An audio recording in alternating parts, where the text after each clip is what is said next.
Bom, menos de 2 horas, esse foi o tempo necessário para o Supremo Tribunal Federal formar essa maioria aí da decisão do ministro Flávio Dino de liberar, com ressalvas, a retomada do pagamento das emendas parlamentares. A votação no plenário virtual vai até hoje à noite. A decisão surge 4 dias após o governo enviar ao Congresso o pacote de medidas de ajuste fiscal, cuja aprovação requer apoio parlamentar, e é mais um capítulo dessa queda de braço entre Congresso, governo e Supremo, desde que Dino suspendeu o pagamento de emendas parlamentares lá em agosto e cobrou mais transparência no gasto de bilhões do orçamento. Como é que fica esse rearranjo de forças e esse clima para aprovar o pacote anunciado pelo governo, Eliane? Pois é, essa questão das emendas, né? As emendas estão suspensas desde agosto, como você disse, Carolina, já são 4 meses, né? Isso deixa os parlamentares com os nervos à flor da pele, mas o Flávio Dino tem razão, né? As emendas parlamentares estão totalmente fora de controle. Aí um levantamento de que as emendas dos parlamentares somaram 186 bilhões.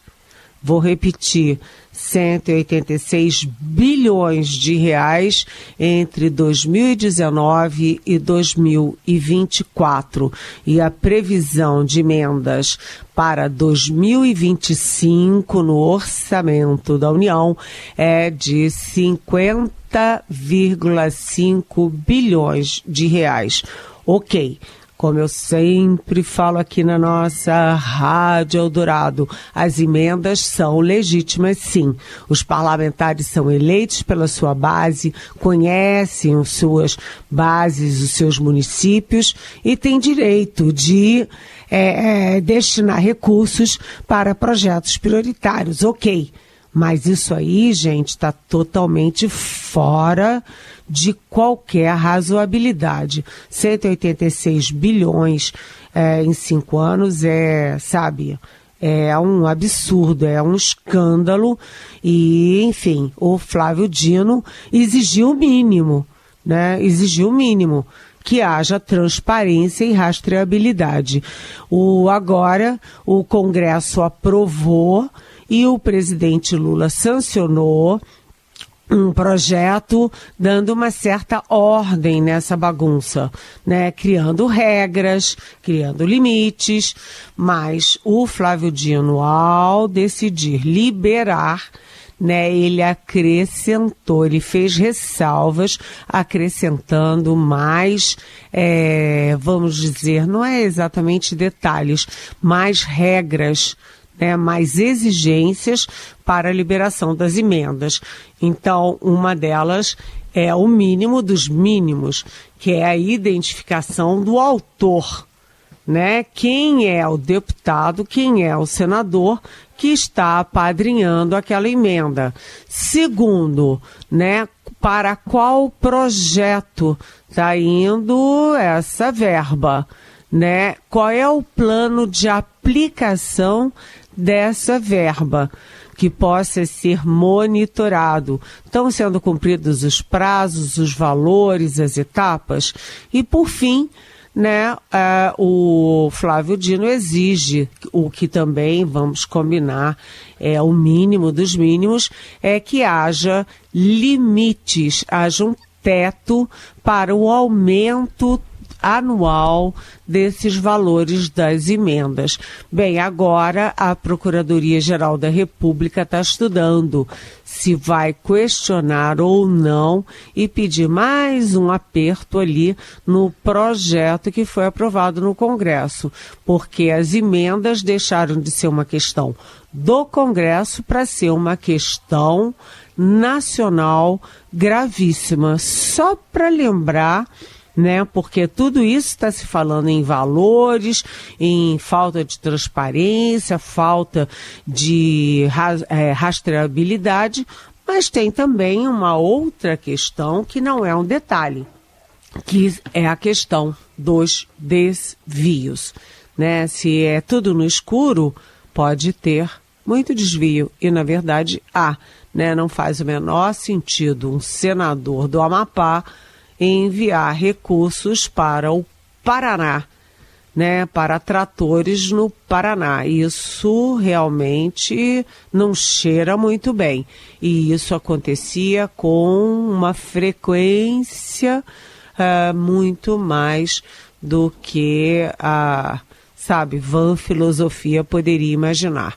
Então tem aí essa questão das emendas. O plenário do Supremo Tribunal Federal está endossando a posição do Flávio Dino de liberar as emendas, e isso tudo, como Carolina já adiantou, tem reflexo nas últimas negociações.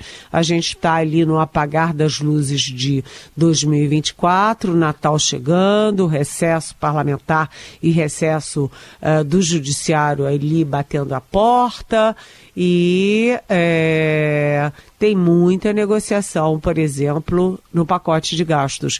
É claro que um acerto entre os poderes para as emendas, para os limites das emendas, isso tem tudo a ver com as negociações que são feitas entre Judiciário, Congresso e Executivo.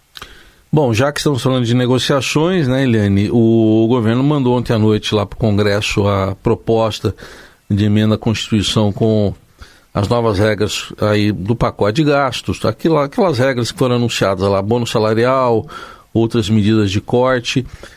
Agora, o projeto com a mudança na Previdência dos militares, isso aí não está lá na PEC. E depois de uma reunião da articulação da bancada do PT na Câmara ontem, o vice-líder, que é o Lindbergh Farias, manteve, apesar disso, o tom otimista, mas não cravou até quando o Congresso deve concluir a votação das medidas. A gente vai ouvir o que ele disse. Tem várias questões, porque tem o pacote, mas junto tem a decisão do Flávio Dino sobre as emendas parlamentares, junto também tem a questão dos estados, da dívida dos estados. Então nós temos com vários pontos a serem enfrentados. Então, essa definição da reunião com o Lira vai ser fundamental, mas eu acho que pelo menos a urgência dos projetos a gente vai conseguir voltar amanhã. E você mesma, né, Eliane, contou que teve reunião no fim de semana, ontem você contou em detalhes pra gente dessa reunião do presidente Lula com os comandantes militares, e aí, não foi para lá o corte de gastos para eles? Pois é aquela história, né? Os militares querem sempre se colocar acima do resto da população.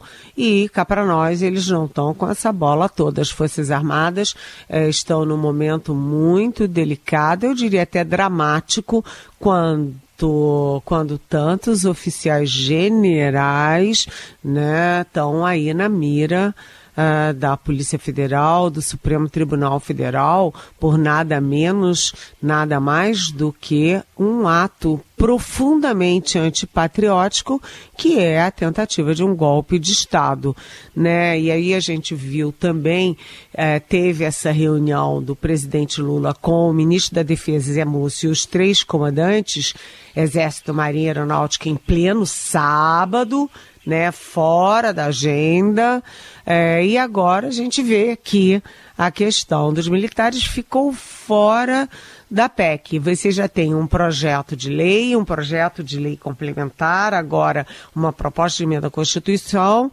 mas continua a negociação com os militares. E no meio disso vem aí a Marinha com aquele vídeo que é considerado infame por muita gente, né?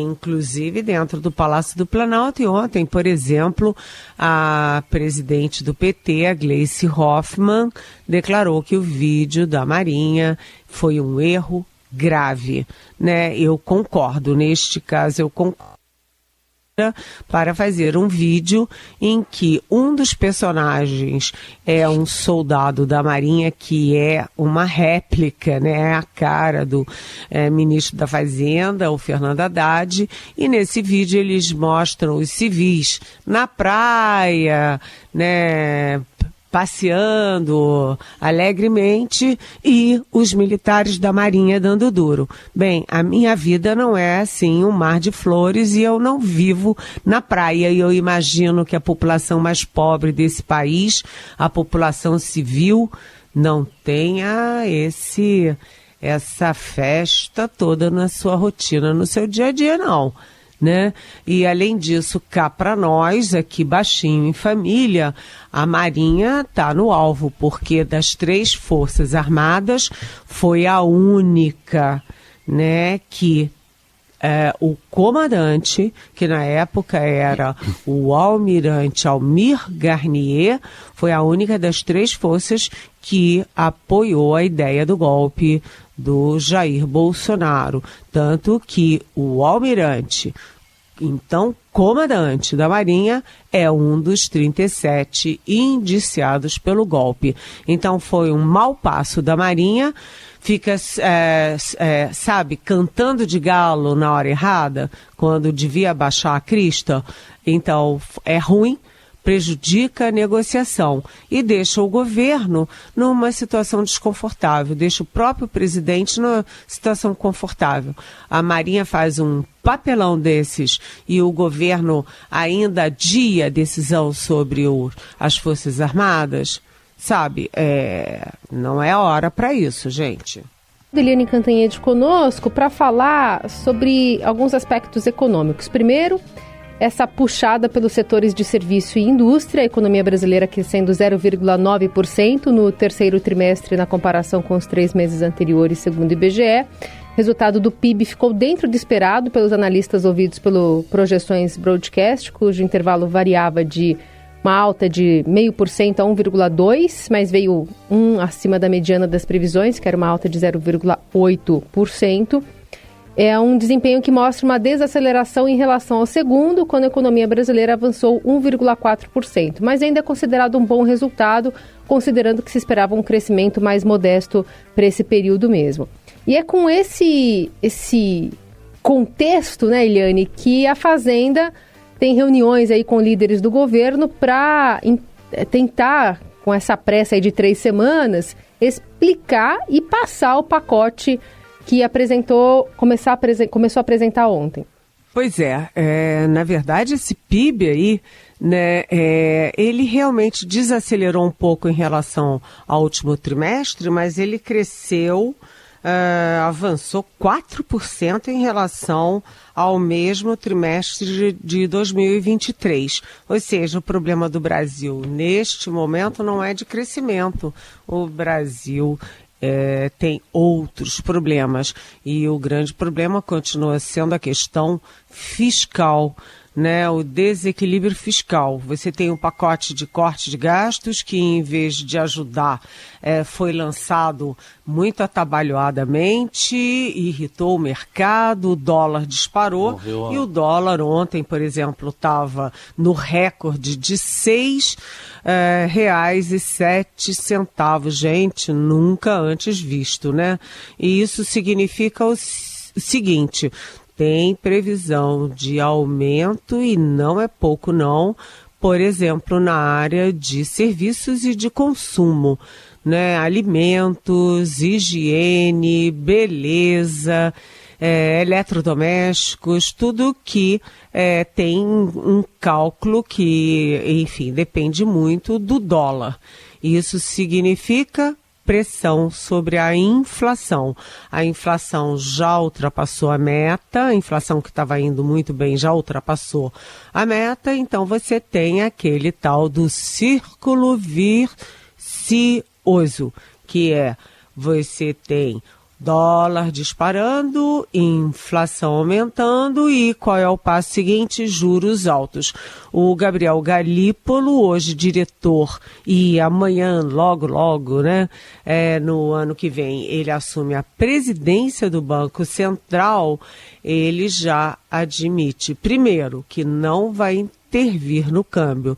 No governo Bolsonaro foram 122 intervenções no câmbio, né? No governo Lula até hoje só 2, né? O Galípolo anuncia, não pretende intervir O Banco Central não pretende intervir no câmbio, mas ele também antecipa que os juros ficarão mais altos por mais tempo. Ou seja, isso tudo está muito ligado ao pacote de corte de gastos. A bola está no gramado do Congresso. Ontem teve a reunião dos líderes do governo com o presidente Lula, com a cúpula do governo, o ministro da Fazenda, o chefe da Casa Civil, o articulador político.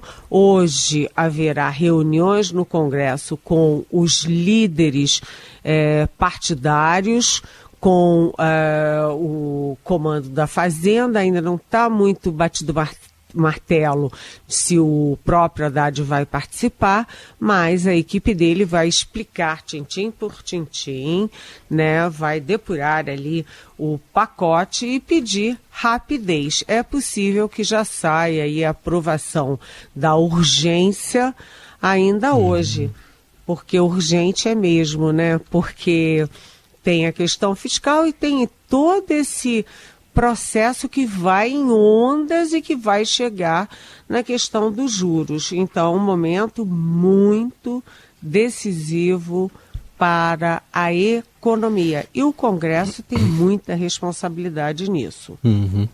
Bom, Eliane, para fechar, a gente queria uma palavra sua, uma reflexão sobre 2 casos policiais estarrecedores com imagens que não são das câmeras corporais dos policiais.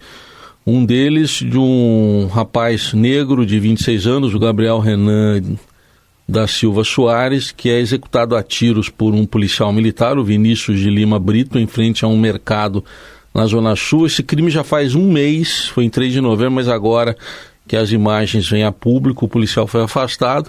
E num caso mais recente, policiais são vistos, um deles com apoio de outros 3, jogando uma pessoa, um homem, de cima de uma ponte na Zona Sul de São Paulo. Os 2 com imagens. Pois é, gente, você usou a palavra certíssima, Heisen. O que eu trago aqui é uma reflexão, né?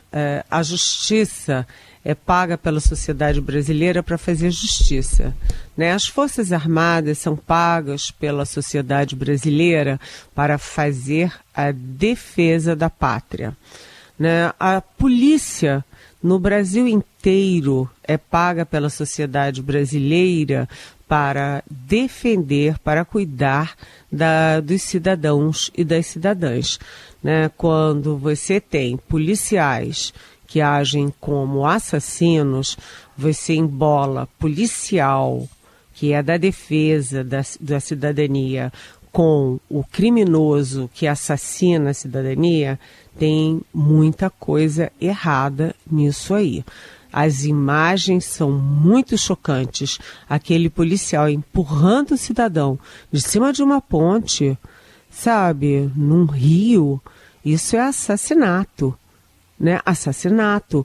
E as imagens da morte do Gabriel Renan da Silva Soares, sabe, as imagens são de chorar. O rapaz efetivamente, ele roubou 2 pacotes de sabão em pó no supermercado e ele, quando estava fugindo, escorregou no tapete e caiu.